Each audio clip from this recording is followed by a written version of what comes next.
auditeurs et téléspectateurs de la radio et télévision Tambara, vous pouvez désormais suivre votre chaîne de télévision préférée Tambara sur le satellite BadrSat 7, angle 26 degrés Est, fréquence 11010, polarisation verticale, symbole REC 27500.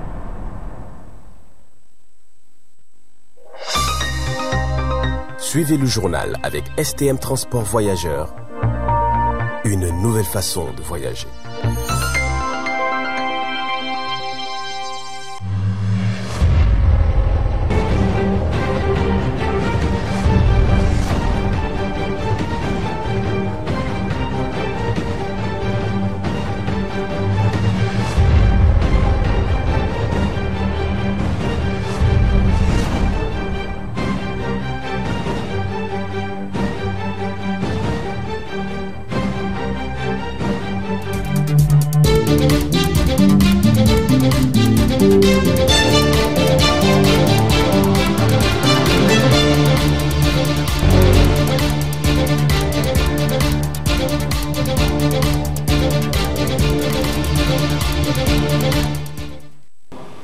Monsieur, dames, bonsoir et surtout bienvenue à cette édition d'information de 20h15 de ce 26 juin 2025 sur la télévision Tambara, le miroir de la femme, que j'ai l'immense plaisir de vous présenter. Le lycée Issa Korombe de Niamey, un des 77 centres existants de la région, a abrité le lancement officiel des épreuves du brevet d'études du premier cycle ce 26 juin 2025. Et c'est le gouverneur de la région de Niamey qui a officiellement lancé les épreuves. Reportage.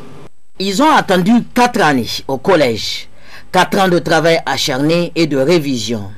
Pour la région de Niamey seulement, ils sont au nombre de 32 745 candidats, soit 19 112 filles et 13 633 garçons à subir les épreuves du brevet d'études du premier cycle, dont les épreuves ont démarré ce 26 juin 2025 sur toute l'étendue du territoire national. La rédaction a été la première épreuve de ces résilients candidats dont le coup d'envoi a été donné par le premier responsable de la ville, le gouverneur de la région de Niamey, au lycée Issa Korombe, un des 77 centres existants à la ville. Visage tendu, le stress a envahi la salle mais déterminé, chacun de ces candidats a eu l'oreille attentive face au sage conseil du gouverneur. Nous sommes venus souhaiter bonne chance. L'année scolaire s'est déroulée normalement. Les épreuves qui vous seront soumises tout à l'heure seront à votre portée. Je vais vous demander de prendre le temps qu'il faut pour bien lire, être sûr que vous avez bien compris. Faites un bon brouillon et reporter la quintessence de vos réflexions sur votre fait d'examen. Évitez les ratures, présentez une copie propre. Ça augure déjà une bonne note. On dit que l'examen se passe bien et le parchemin est du ressort de l'élève qui a suivi régulièrement les cours dans l'année, qui a révisé ses cours, qui a posé les questions lorsqu'il n'a pas compris, qui a bien lu le sujet et qui a bien répondu. Évitez d'être stressé. Comptez sur vous-même. N'allez pas dans les recherches de solutions de facilité, ce qui pourrait vous valoir une exclusion de la salle. Et ce ne serait pas bien vu que vous ayez passé 4 ans à préparer un examen et que par un geste malencontreux ou une tentative de fraude que vous soyez chassé de la salle. En tout cas, nos espoirs sont fondés sur vous. Bonne chance. Surveillants et responsables du centre sur place garantissant ainsi la transparence du processus, et ce fut le moment véridique qui est la distribution des épreuves. Juste à la sortie de la salle, le gouverneur s'est également prononcé. Nous sommes venus lancer officiellement cette session de BPC 2025 au niveau de la région de Niamey. Et le BPC se déroule au niveau national. Nous sommes venus voir par nous-mêmes les conditions dans lesquelles ça s'est préparé, conditions très satisfaisantes, et voir comment ça se déroule. Nous avons lancé officiellement la session du BPC 2025 au lycée Issa Korombe de Niamey. Nous avons donc bon espoir que le taux d'admission national et régional par rapport à Niamey soit en hausse pour l'école nigérienne. C'est l'occasion pour moi de remercier tous les acteurs de l'école qui, pendant toute l'année, ont consenti d'énormes sacrifices pour accompagner l'État.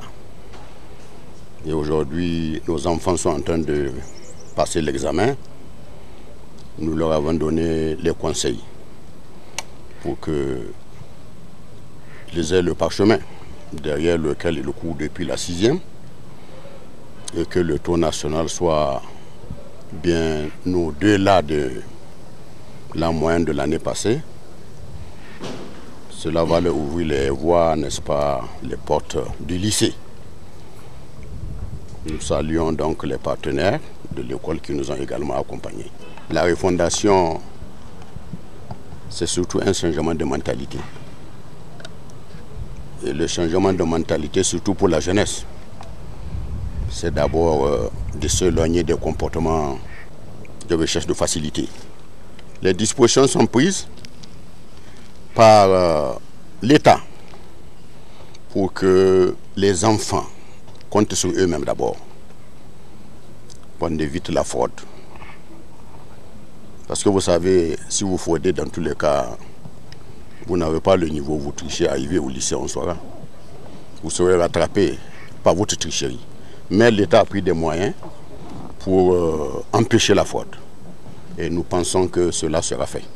Les épreuves du BPC édition 2025 ont bien démarré.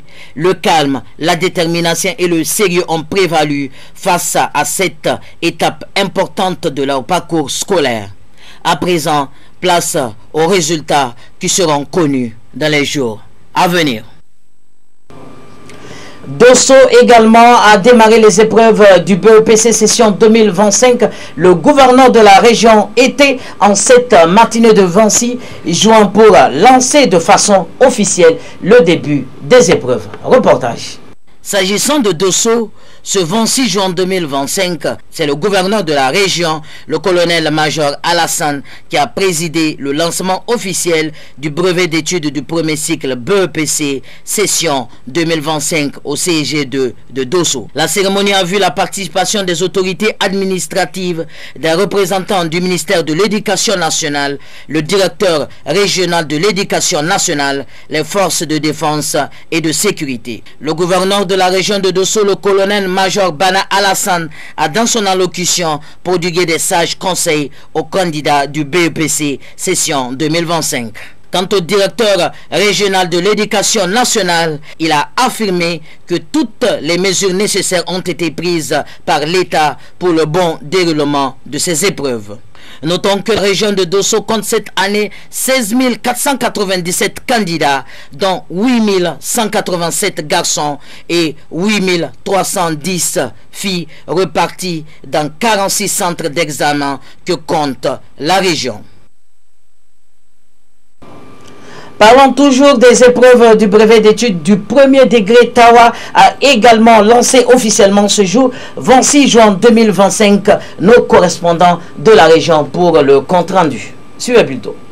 Le gouverneur de la région de Tawa, colonel-major Suleiman Amadou Moussa, a donné ce jeudi 26 juin 2025 au complexe d'enseignement secondaire CSD de la ville de Tawa le coup d'envoi des épreuves écrites du brevet d'études du premier cycle BEPC session 2025. Ils sont au total 13 933 candidats, dont 6 365 filles réparties dans 39 centres à suivi les épreuves écrites du BEPC sur l'ensemble l'ensemble de la région de Tawa a évoqué par le directeur régional de l'éducation nationale de Tawa.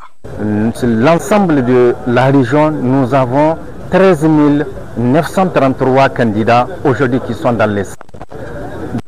8 365 filles, soit un taux de 45,6% de filles. L'ensemble de ces candidats sont en train de composer dans 39 centres l'ensemble de la région, dont 8 centres sont logés dans la ville de Tawa. À l'ensemble de ces candidats, nous souhaitons une bonne chance. Avant cela, nous tenons à remercier l'ensemble des collègues enseignants qui ont tenu tout au long de l'année à encadrer ces élèves, malgré les conditions de résilience. Nous tenons vraiment à remercier l'ensemble de ces collaborateurs, ces enseignants qui n'ont pas failli à accompagner jusqu'à la finition des programmes dans tous les domaines. C'est là, rentre dans le cadre de préparation de nos candidats. J'ose espérer que nos candidats ne vont pas décevoir les enseignants qui les ont tenus à la fin des résultats. Je remercie également l'ensemble des parents d'élèves, les associations de parents d'élèves, les syndicats qui ont tout au long de l'année et les partenaires techniques qui nous ont accompagnés tout au long de l'année pour que l'année se passe sans problème. Je regarde vers nos candidats qui sont dans les différents centres aujourd'hui. Je leur dis, l'examen c'est un travail individuel. Il faut qu'ils comptent sur leur propre effort. Ils ont été pendant 9 mois d'année scolaire enseignés par une zone de compétences, de connaissances nécessaires pour faire face aux différentes épreuves qui leur seront données. Et ces épreuves-là ne sont pas nouvelles à eux. Ces épreuves-là sont des épreuves qui ont l'habitude de traiter avec les enseignants dans les différentes évaluations. Mais aujourd'hui, nous sommes dans le cadre d'une évaluation sommative, c'est-à-dire que c'est pas sur l'ensemble de la région. Donc, ils gardent son foi à chaque épreuve pour répondre à ces épreuves. En donnant le coup d'envoi de ces examens, le gouverneur de la région de Tawa a saisi cette occasion pour prodiguer des conseils pratiques aux candidats. Et nous sommes venus quand même donner quelques conseils aux différents candidats pour que, à l'issue de la correction, la région puisse avoir des résultats probants. Et nous comptons quand même sur tous les candidats pour que la réussite puisse être un succès et que la région puisse avoir au moins un résultat probant cette année. Il faut noter que cette cérémonie s'est déroulée en présence de 2 secrétaires généraux du gouvernorat, des inspecteurs et conseillers pédagogiques, des syndicats de l'éducation nationale et des parents d'élèves. À Tawa, toujours fin du championnat de Bataillon couplé au ballon militaire ce 25 juin 2025, un championnat de forces de défense et de sécurité du Niger en présence du chef d'état-major particulier du président de la République et de plusieurs autres invités de marque. Suivez plutôt. Les championnats militaires de biathlon couplés au ballon militaire a pris fin ce mercredi 25 juin 2025 au stade régional d'Ottawa. Ce championnat qui a regroupé les zones de défense du Niger plus la circonscription de Niamey a vu la participation des chefs d'état-major particuliers du président de la République, le général de brigade Ibro Amadou Bacharou, accompagné par le chef d'état-major adjoint de l'armée de terre, des secrétaires généraux du gouvernorat d'Ottawa, du commandant de la zone de défense numéro 4 d'Ottawa ainsi que plusieurs invités. La finale du ballon militaire a opposé la zone de défense numéro 5 de Difa contre la zone de défense numéro 7 de Dosso. C'est la zone de défense numéro 5 de Difa qui a remporté avec 5 vies à 3. Le capitaine Brema Dobi, commandant des sports par intérim des forces armées nigériennes, dans son intervention a remercié les autorités pour leur accompagnement. Cette première édition de ballon militaire et biathlon militaire qui a eu lieu à Tawa a été un championnat qui nous a tous émus dans l'ensemble, surtout nous les forces armées nigériennes, et à travers la résistance que les différentes équipes ont montré de quoi ils sont capables sur le terrain, parce que le ballon militaire nous permet de nous préparer d'avance sur le terrain ou pour une mission éventuelle. Ça, je suis très ému, très ému, parce que nous ne sommes pas prévenus de l'arrivée même. Ça, il nous a même surpris et c'est pour cela que nous sommes très satisfaits de son arrivée, le chef d'état-major particulier à la présidence. Il est venu pour nous encourager et pour encourager les FDS, en même temps la population de Tawa. Cette initiative, c'est la première qui a commencé pour le chef d'état-major de l'armée de terre, de la première édition de l'année 2025. En un mot, vraiment, nous sommes très satisfaits de ce championnat parce qu'on n'a pas eu beaucoup de problèmes durant le parcours de ce championnat. Il faut noter que les résultats en ballon militaire, la zone de dépenses numéro 5 de DIPA première, la zone de dépenses numéro 7 de Dosso deuxième et la troisième zone de dépenses numéro 4 de Tawa. En ce qui concerne les biathlons, la première est la zone de dépenses numéro 3 des Zender, deuxième zone de dépenses numéro 6 de Maradi et enfin la troisième place est revenue à la zone de dépenses numéro 8 de Drukou.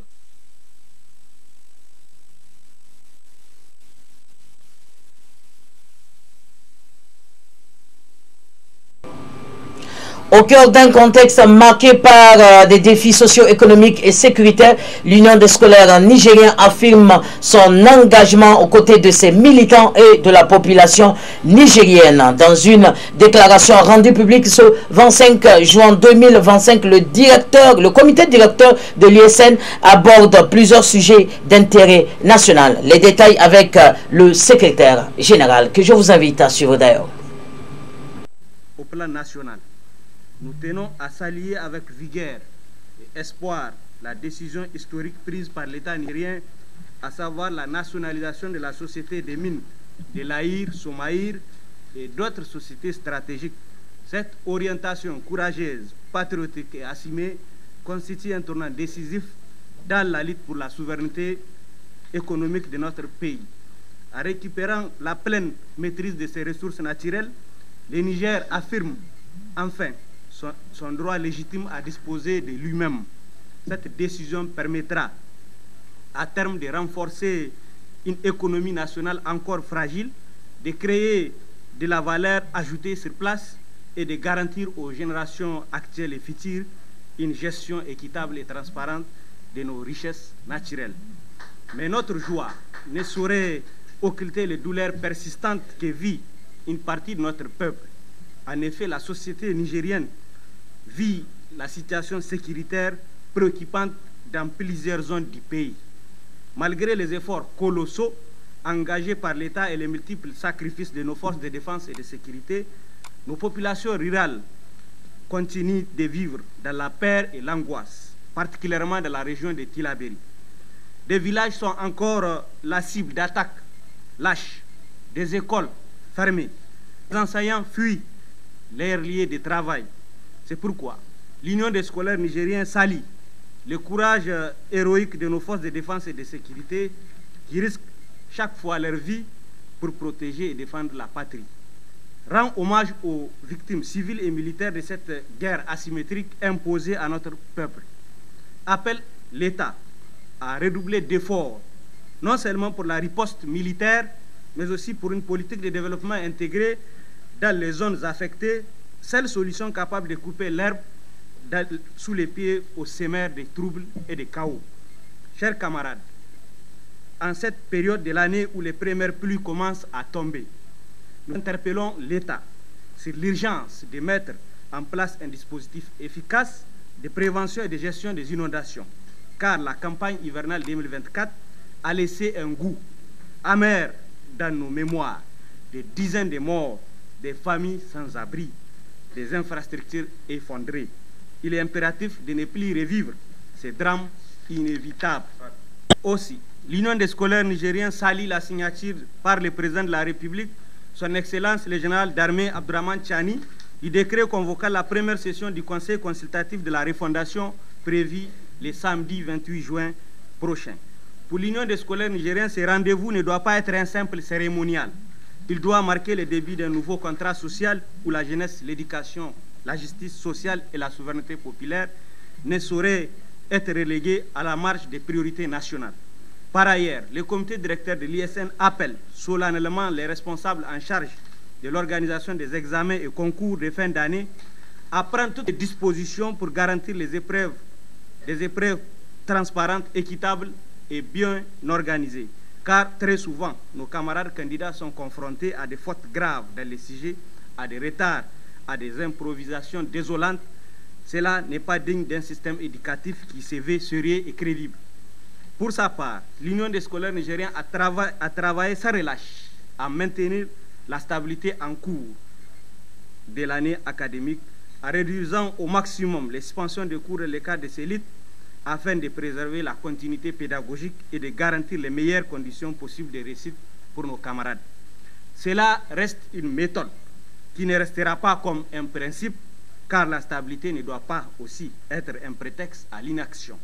Nous réitérons avec insistance notre exigence de réforme profonde des programmes scolaires. Il est grand temps que les contenus dispensés dans nos établissements soient centrés sur nos réalités nigériennes et africaines, qu'ils nous parlent de nos héros, de nos cultures et de nos valeurs.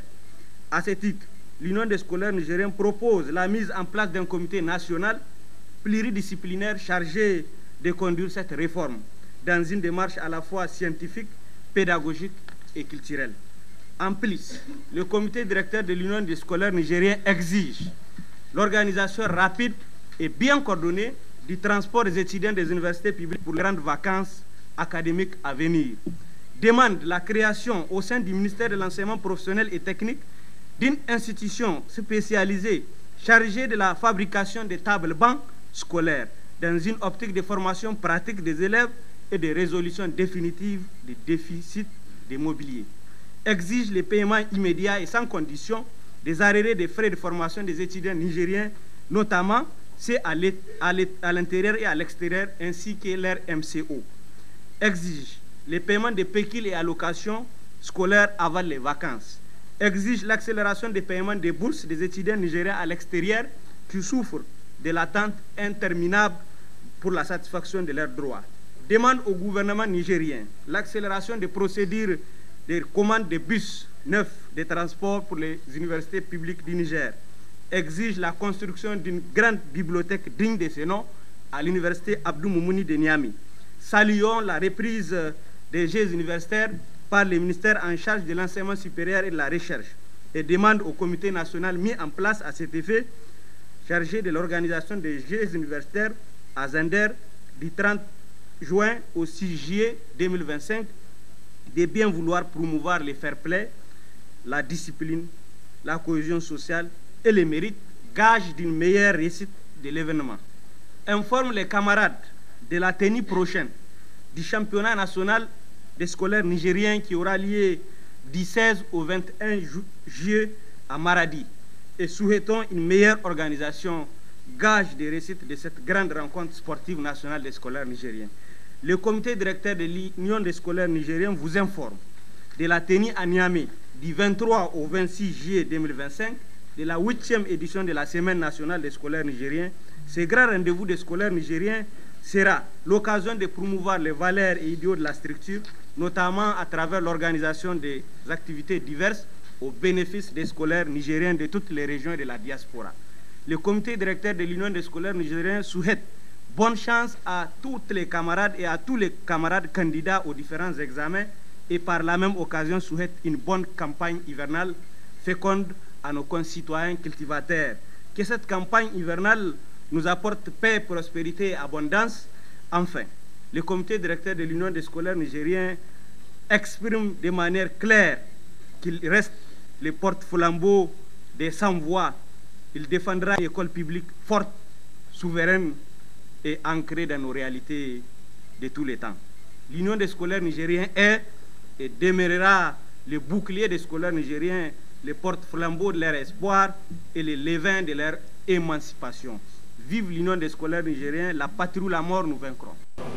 Messieurs, dames, c'est l'essentiel de l'actualité de ce jeudi 26 juin 2025 sur votre télé de proximité Tambara, le miroir de la femme. Que Dieu bénisse l'Alliance des États du Sahel. Au revoir.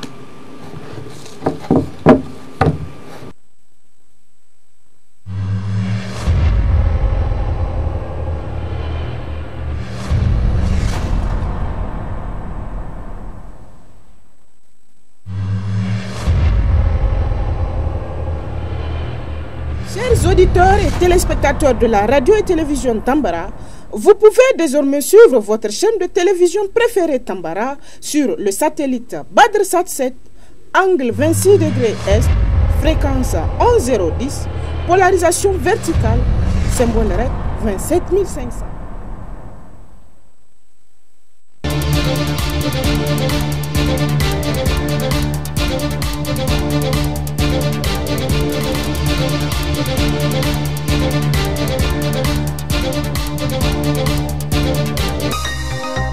Ce journal vous a été présenté par STM Transport Voyageurs. Une nouvelle façon de voyager.